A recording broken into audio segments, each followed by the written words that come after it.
Dime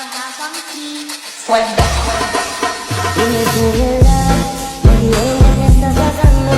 Tú no sabes cómo estoy sufriendo, todo lo tengo que decir. Cuéntame, tu despedida para mí fue dura. ¿Será que te llevo a la luna? Y yo no supe hacerlo así. Te estaba buscando, por la calle gritando. Eso me está matando. Oh no. Assalamualaikum warahmatullahi wabarakatuh. Waalaikumsalam warahmatullahi wabarakatuh. Salam sejahtera bagi kita semua. Halo teman-teman, selamat datang di podcast Berakhlak di Balik Jeruji.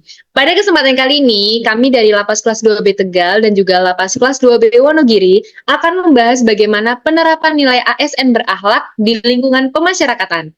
Walaupun berasal dari UPT yang berbeda, kami ini memiliki tujuan yang sama, yaitu memberikan pengabdian terbaik bagi masyarakat dan institusi. Nah, sebelumnya perkenalkan saya Tessa Alfi Utami dari Lapas Kelas 2B Tegal selaku moderator. Pada kesempatan kali ini saya ditemani rekan-rekan saya. Di sini ada siapa aja nih dari Lapas Tegal dulu nih? Halo, saya Lilis Puspasari dari Lapas Kelas 2B Tegal.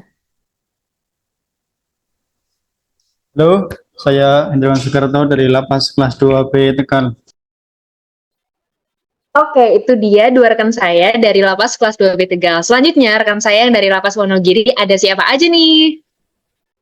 Halo, nama saya Farhan Satria dari Lapas Kelas 2B Wonogiri. Halo, saya Alfikri Rafisyadi Ramadando dari Lapas Kelas 2B Wonogiri. Nah, itu dia rekan-rekan saya yang sekarang nantinya akan jadi narasumber di podcast kali ini. Oke, langsung aja nih ya. Sebagai ASN, kita tentunya tahu dong core value ASN-nya itu berakhlak, yang ada 7 poin nih ya. Berakhlak itu akronim ya. Dari berorientasi pelayanan, akuntabel, kompeten, loyal, harmonis, adaptif, dan kolaboratif. Nah, saya pengen tahu nih, atau kita semua pasti pengen tahu ya, penerapan nilai-nilai itu dalam kehidupan nyata nih ya, terutama di lingkungan lapas yang tempat di mana kita ini bekerja sekarang ya.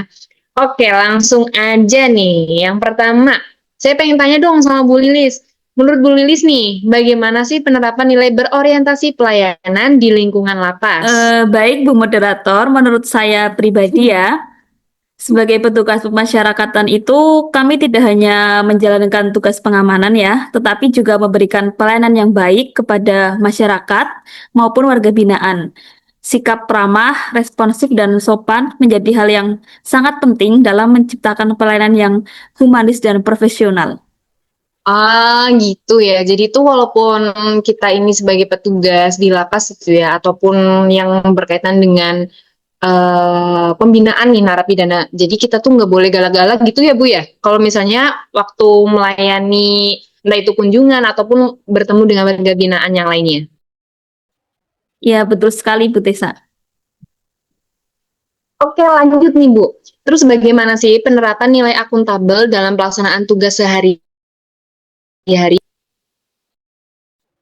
Baik, untuk nilai akuntabel sendiri itu kami terapkan melalui disiplin dalam bekerja, kemudian menjalankan tugas sesuai dengan prosedur atau SOP, serta bertanggung jawab terhadap setiap amanah yang diberikan atasan atau pimpinan, mulai dari pelaporan kegiatan, penjagaan, hingga pembinaan dilakukan secara jujur dan penuh tanggung jawab. Ah, gitu. Oke, terima kasih Ibu atas penjelasannya. Kita lanjut lagi ya ke nilai yang ketiga yaitu kompeten. Nah, di sini saya pengen bertanya nih sama Bapak Hendrawan nih ya. Pak Hendra mau tanya dong. Silahkan Bu Tessa. Oke, Pak, di lingkungan pemasyarakatan itu kan tentu dibutuhkan ya kemampuan dan kesiapan kerja nih. Nah, menurut Bapak sendiri bagaimana sih penerapan nilai kompeten? Baik, menurut saya nilai kompeten diwujudkan dengan terus belajar dan mengembangkan kemampuan dalam menjalankan tugas sebagai ASN pemasyarakatan. Saya berupaya meningkatkan pengetahuan, menjaga profesionalisme, serta mampu beradaptasi dengan perkembangan dan tantangan kerja. Begitu, Bu Tessa.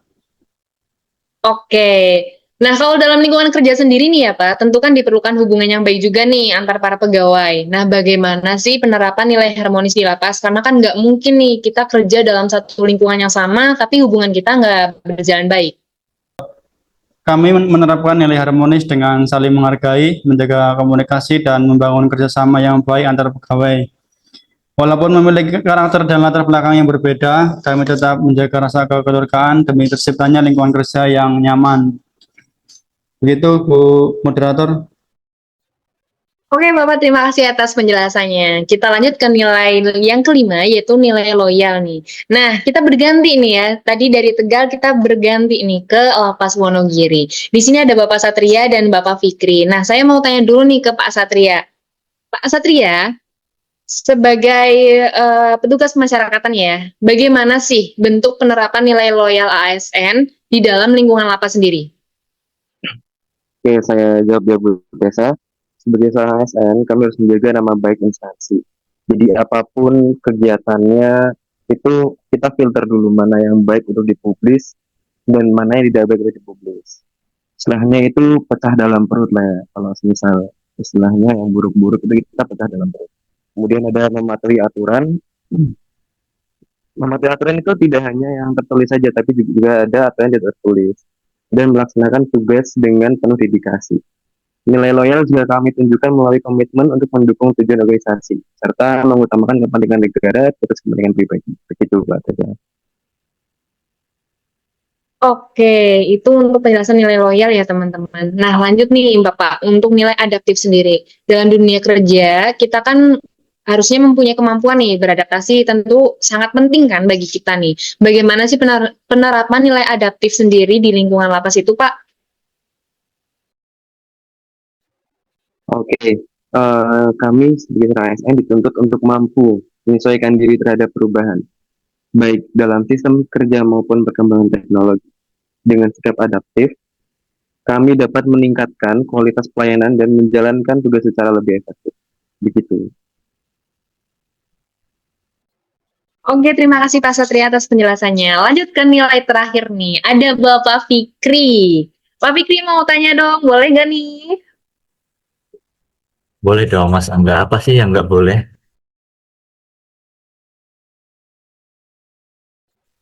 Oke, Pak Fikri. Untuk nilai yang terakhir itu kan ada nilai kolaboratif nih ya.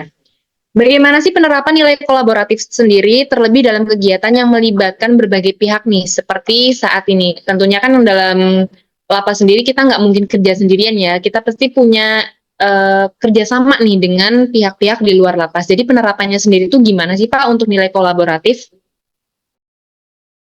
Baik, terima kasih Bu Tessa. Nah, kami menerapkan nilai kolaboratif melalui kerjasama dan koordinasi yang baik antar pegawai maupun antar UPT. Eh, di yang mau dekat ini kan ada Idul Adha. Di situ kita bekerja sama, ada yang menjadi kurban, panitia kurbannya, ada yang menyembelih, ada yang membeteti kulitnya, ada yang memotong-motong daging, ada yang mengantarkan daging-daging itu, mendistribusikannya. Nah, kemudian antar UPT. Nah, antar UPT itu misal apabila di suatu daerah ada kerusuhan. Nah, kebetulan kerusuhannya itu ada di dekat lapas.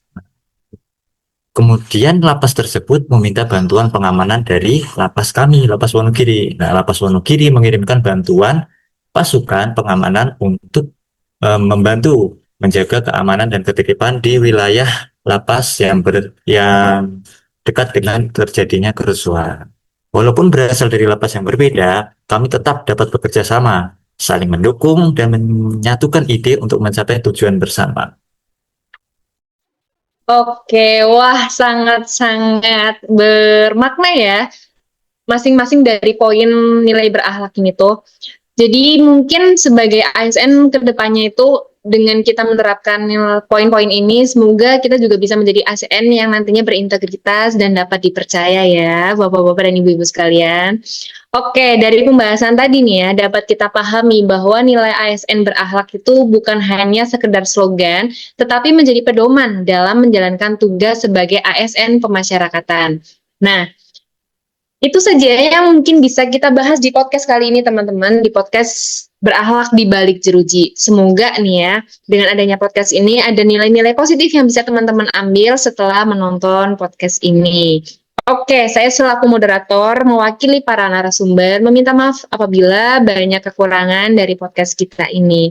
Sekali lagi, selamat menonton dan wassalamualaikum warahmatullahi wabarakatuh.